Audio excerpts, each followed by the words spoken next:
Joe, do you have audio now? Bob, election officials here in Montgomery County report that between 60 and 70% of the eligible voters turned out today. They came to the polls in Montgomery, and as you said, they were going to try for a 100% vote on the new Shoot-tronic electronic voting machines, but the heavy turnout may have affected that. With me is the man who's been overseeing the Shoot-tronic operating system during this election, Bob Smith. He's the chief probate clerk from the Montgomery County Courthouse. Bob, did the record numbers cause you some problems in going 100%? Oh yes, we had to open several mechanical machines to handle the load. How did the people react to the Shoot-tronic machines? I know in the last election, in the runoff, we had a few here and there that some people could try if they wanted to. But in this case, most people voted on the Shoot-tronic machine. Yes, and they loved it, those that got to vote on it, and they think it's a great machine. It's voting very fast. It's voting about 1 minute per voter. Do you think that the county commission may look into buying some more of these? I know that you don't have a real big election like this every time, but do you think it'll be worth it to buy some more of them? I think we're going to have to. If we're going to go electronic voting machines, we have to get sufficient numbers to handle all the voters at the largest election that we will have. I know in some elections you have little problems here and there with the machines, or maybe with the voters, or with some of the people outside. How has it gone in Montgomery County today? It's gone pretty good. We have not had any mechanical problems or electrical problems with the Shoot-tronic machines. I don't know of any fist fights or anything like that that's been going on. Now, since you said about 85% vote on the electronic machines, will this drastically slow down the tallying of the votes later this evening at the courthouse? It shouldn't from the Shoot-tronic machines. It will, of course, in getting final results, that last 15% that we'll have to hand count that come off the mechanicals. Thank you very much, Bob Smith, Chief Probate Clerk from Montgomery County Courthouse. And this reminder, Bob, if you are in line at 7 o'clock when the polls close, you will be able to vote. Back to you, Bob. Get that whole we're at block.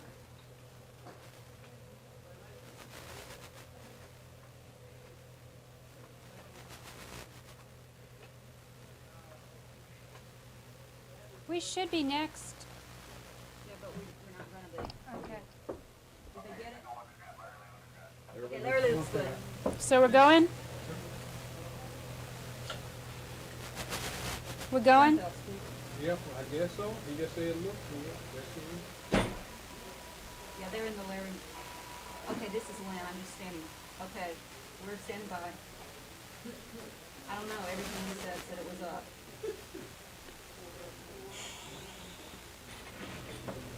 Stand by. Okay.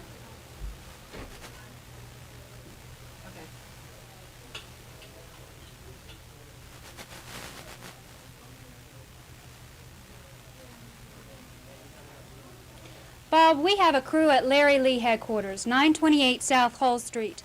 The Democratic challenger for congressman in the 2nd District is here with family and supporters, and this is where he plans to watch the election return, so this is where we will be. Meanwhile, my colleague Chris Grimshaw is across town with Larry Lee's challenger.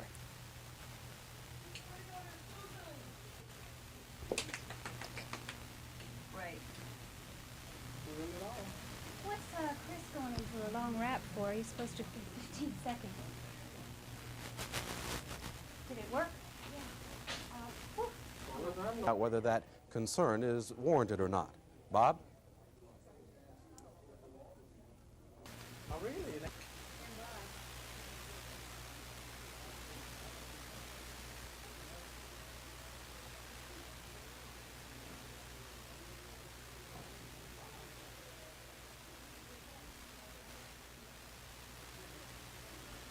Bob, Larry Lee is making his second run at unseating candidate Bill Dickinson.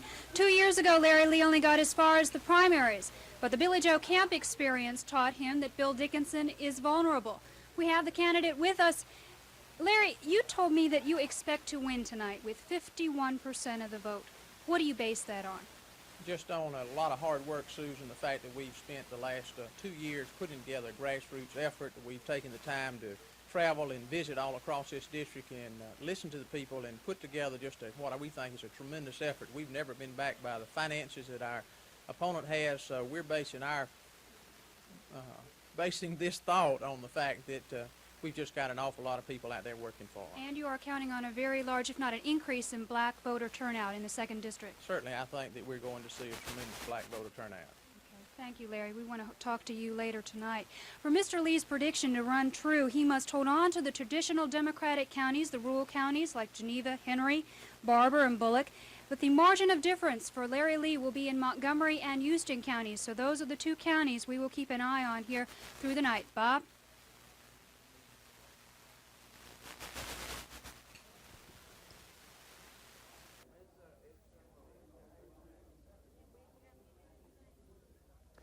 Well, the Republicans here in Bill Dickinson don't feel that they are as vulnerable as Larry Lee feels that he might think that Dickinson is. He thinks that Billy Joe Camp last year was strong against Dickinson because Camp was riding on the coattails of Governor Wallace, who Camp has been a long-time aide for.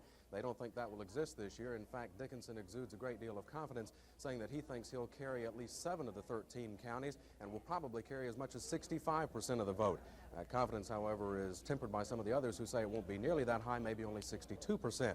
They say that Lee doesn't have the recognition factor and that the Reagan sweep this year will help them in this campaign. Bob? Stand by.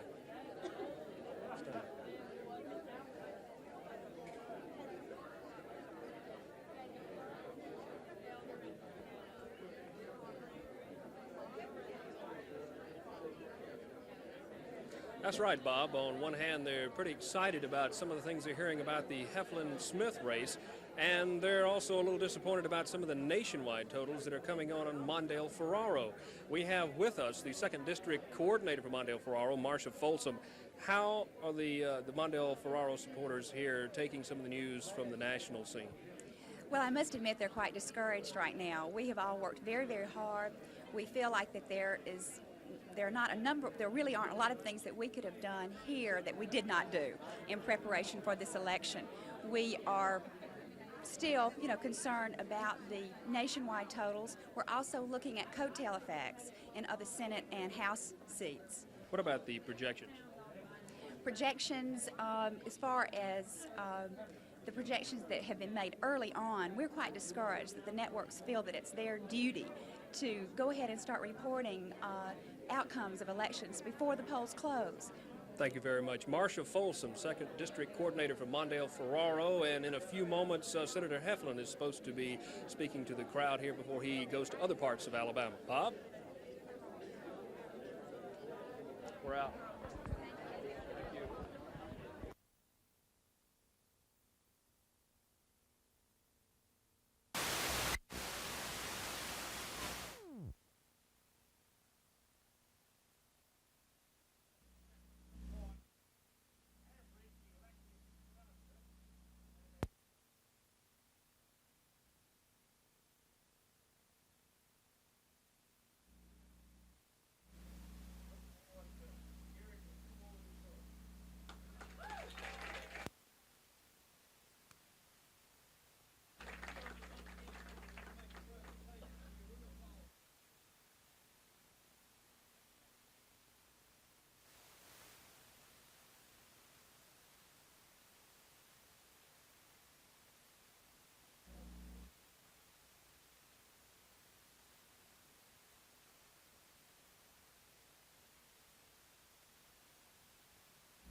small town in Illinois is pretty excited about what has been going on.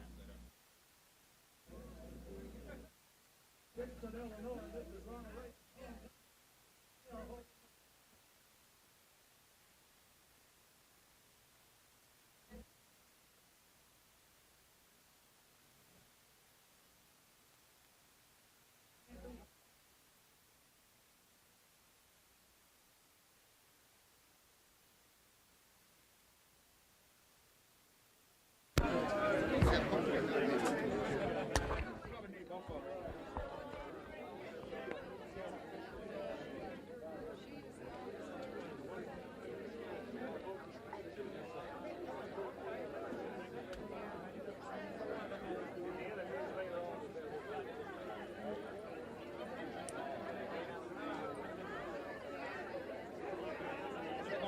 My car gonna be long enough. I may need another one. I'm gonna go and get over the phone.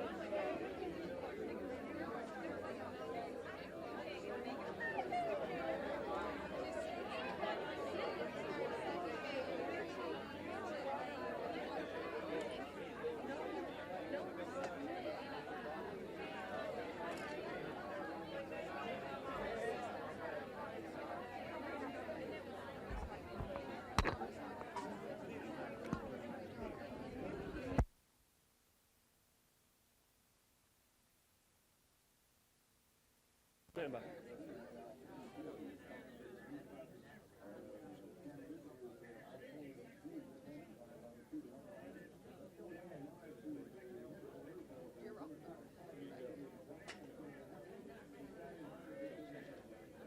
That's right, Bob. We're here with U.S. Senator Howell Heflin. Senator Heflin, in the last couple of days of your campaign, you've been talking about a big win, and a big win for you would mean help for people in Alabama, in Washington. Tell us a little bit more about this help.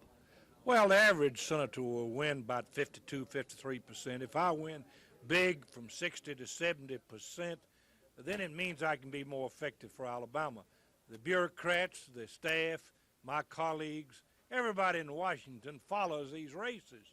If I win big, that puts me in a category separate and apart from the rest of the senators. Therefore, I'll have more respect. I can therefore be more effective and more effective for the state of Alabama. Thank you very much, U.S. Senator Howell Heflin. Bob?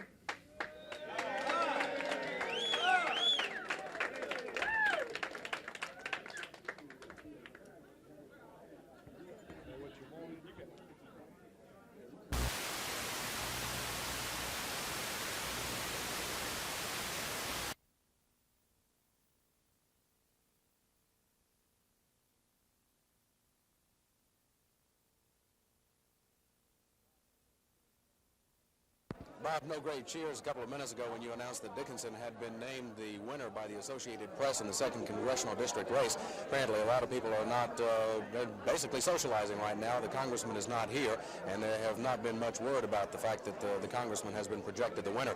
With me is Bob McKee, the Reagan-Bush Montgomery County chairman. Very quickly, we were talking about the fact that Reagan has a lead in Alabama according to early projections, and did so 4 years ago. Does that mean that Alabama is turning Republican? No, I don't think it means that. I think that it means that people are still independent in their voting. I think it just means they were turned off by the Mondale-Ferraro ticket and turned on by the Reagan ticket.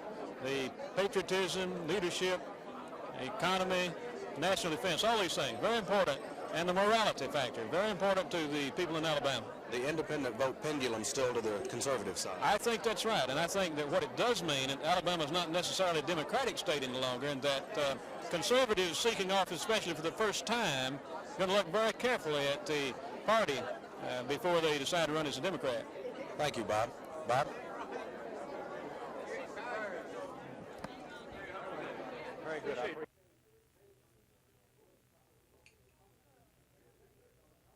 Bob, the game plan for the Larry Lee campaign was to come on strong in the rural counties, but it's not happening. Larry Lee wanted Bullitt County by 75 to 80%, but that's not what happened. Your figures in Bullitt County show what, Larry? Oh, roughly about 65%, something like that. Why do you think you are not holding on to these rural counties? I have no earthly idea. I'm just real surprised. The fact that we've lost Crenshaw County, evidently the scattered return, Susan, that we've had, and also lost Geneva County, comes as a real surprise to me with my agriculture background. And some of these kinds of things. But I think the fact that, you know, you're looking at obviously Ronald Reagan has some strength, and we're looking at that in the fact that our opponent spent $300,000, we had $40,000. That's an awful lot to try to make up for. The Associated Press has already projected Bill Dickinson the winner in this race.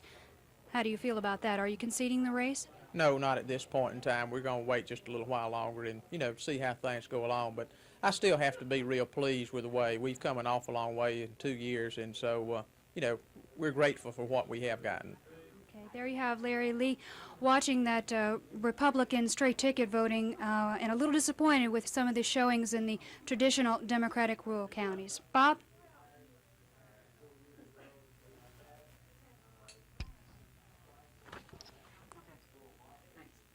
Did it again. I keep calling you Larry. What is my name? Mr. Lee. Ta-da! Here we are for the final time.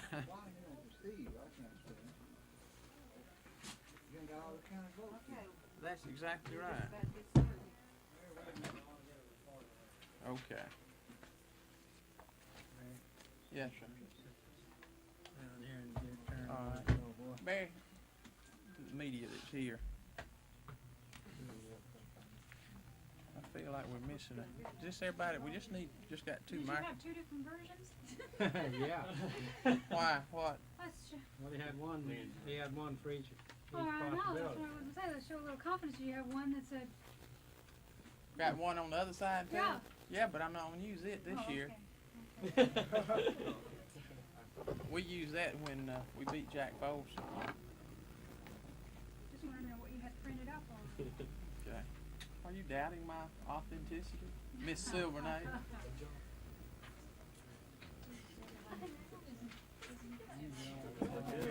Come over here, Mom.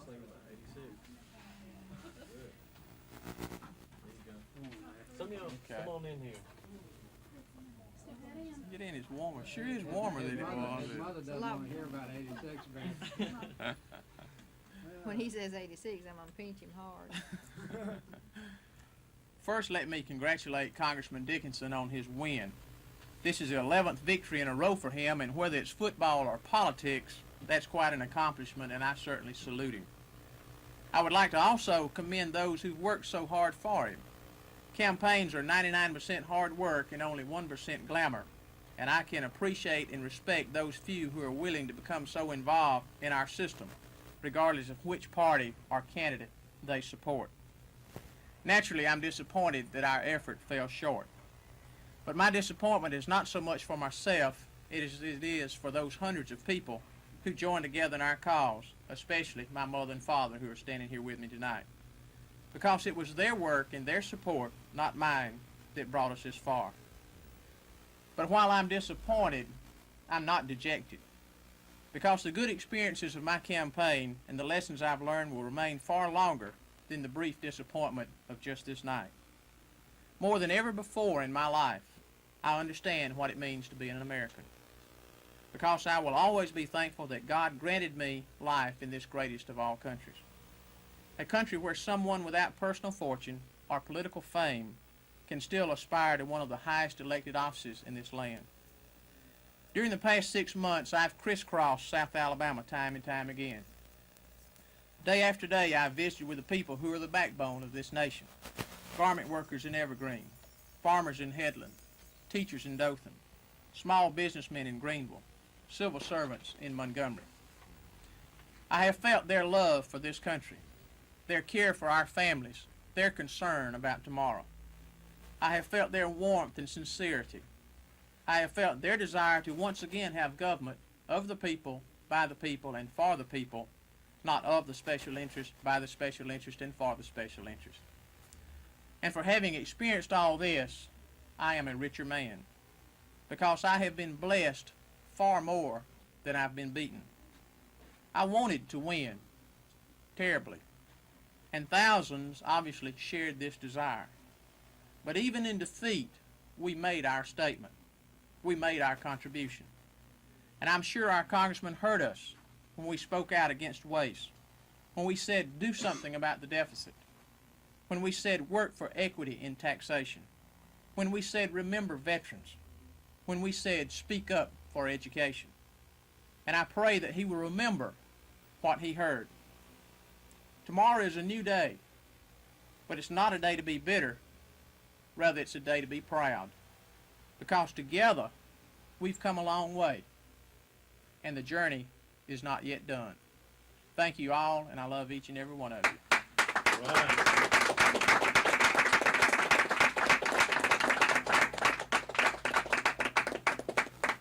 And if the press has any questions, I'd be happy to once again respond. You mentioned 1986. Is this a distinct possibility? No, I did not mention 1986. I was ready to pinch him. That was my mother who mentioned 1986. No, he wasn't either. Lynn, as far as 1986 is concerned, yes, I would definitely be interested in pursuing this again. And I think when you look at what has happened tonight, you know, we obviously have been defeated. I don't like to, it was a whole lot more fun the night we stood here after having defeated Jack Folsom than it is tonight. But 2 years ago, if there's ever been a new kid on the block, well, I was that new kid. And I think we've come just an awful long ways without, I raised 5 times as much money this year as I raised 2 years ago. We had over 700 people who gave us a campaign contribution this year, 5 times as many people. And I think I've learned an awful lot of lessons. And I think if you look at what's happened tonight, though we got defeated, we obviously have gotten more votes than Walter Mondale, who is running for President of the United States on the same ticket I'm running on. We've evidently gotten more votes, and we'll have more votes, than Albert Lee Smith, who ran for the United States Senate in the 2nd Congressional District. And it looks as if when the vote totals are complete sometime tomorrow, that I will have probably received more total votes in the 2nd District than any other candidate who's ever sought this, with the exception of Billy Joe Camp. And I think when you look at those raw totals, as I say, though we didn't win, I think we have come an awful long ways together, and I think we've built a tremendous base. And, I'm proud that tomorrow I don't have to get in my car and make another trip to some place. I'm proud that I can take off my tie and put on my blue jeans and be a country boy again for a while. But I'm certainly not going to say that Larry Lee is through with Alabama politics.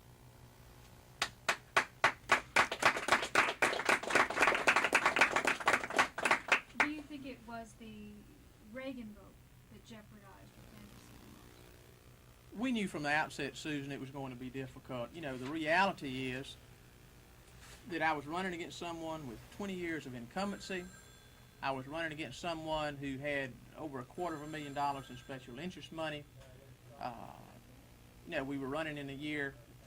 Presidential years are not good years to defeat incumbents of any description. I think this is why you saw Senator Heflin run such just a tough campaign himself. He spent an awful lot of money. He worked very hard because he was very concerned despite the polling figures. So we knew from the outset that it was going to be a very tough kind of thing. I think that's real hard to determine. Albert Lee Smith was counting on, obviously, the Reagan coattails, and he had evidently was none there whatsoever. You can look at some local races, perhaps John Cates was perhaps counting on the coattail thing. I think it's very difficult to ascertain. I don't know. Look at Geneva County's votes. Mondale got Reagan got over 1,000 votes in Geneva County than did Dickinson. So it's just real hard to say. Some of your forecasts went haywire, frankly. Yes, they did. I'm never going to replace Jimmy the Greek. The things that you were counting on didn't materialize. Right. The Democratic strongholds didn't hold. Right. What happened? They didn't go vote. I have no idea. They're a real mystery to me. Some of the counties that we had certainly felt would be that we would do very well in didn't. That's a very real disappointment. What happened, I simply don't know. Nor is there any way to really figure it out, I don't suppose.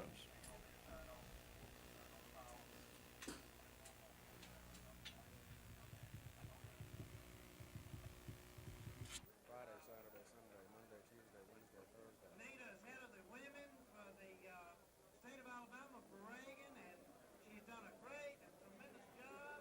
And Bob McKee here, you heard Bob, you can't even shut him up. Congressman Dickinson, a few minutes ago, Larry Lee conceded the race. Earlier in the race, you had projected as much as a 65% victory. That was not the case. It was around 60% if the trend continues. Well, I don't want to be a sore loser or a sore winner. I'll take the 60. No, I really thought that the way that the tide was going a few days ago, that 65% might be a realistic figure. However, in the office pool today, I picked 60%, so I might win the money. You, during the campaign, were talking about the fact that Larry Lee did not have a high recognition factor. How do you feel about his campaign against you this year and the fact that he expresses interest in 1986? Well, I would hope that Mr. Lee would have learned something from this race. This is the second time he's run. And if he wants to run 2 years from now, fine. I can't think of anybody I'd rather run against than Mr. Lee. You feel like he's an easy opponent then? Well, I would say that I've run an affirmative campaign. The only thing I've ever talked about during the entire campaign was what I stood for and things I have done and want to do, and never mentioned him at all. I think that a negative campaign is a losing campaign, and I've been affirmative throughout. Evidently, the people agree with me. And, you picked up a number of counties you lost 2 years ago. Yes, as a matter of fact, I'm told that I probably have lost 2 out of 13, which ain't bad. What does that say about the rural vote for you? Are you picking up the agricultural vote? Oh, yes. Well, now you could take Houston County, for instance. We have Dothan there, but it's still, that is the heart of peanut country, and I'm winning that by almost 4-1. Picked up Henry County, which is all rural. Well, most of my district is rural, with the exception of Montgomery, and so I only lost two counties out of 13. So I think it pretty well speaks for itself that I'm a representative of the farmer, and they recognize it, as well as the rural and the military, and it all together goes in to make for a good, strong constituency. They're great people. I enjoy working with them because they're my kind. Thank you very much. Congratulations, Congressman. What we have an opportunity Bob? to do now is to realign conservative philosophy and liberal philosophy. This is what we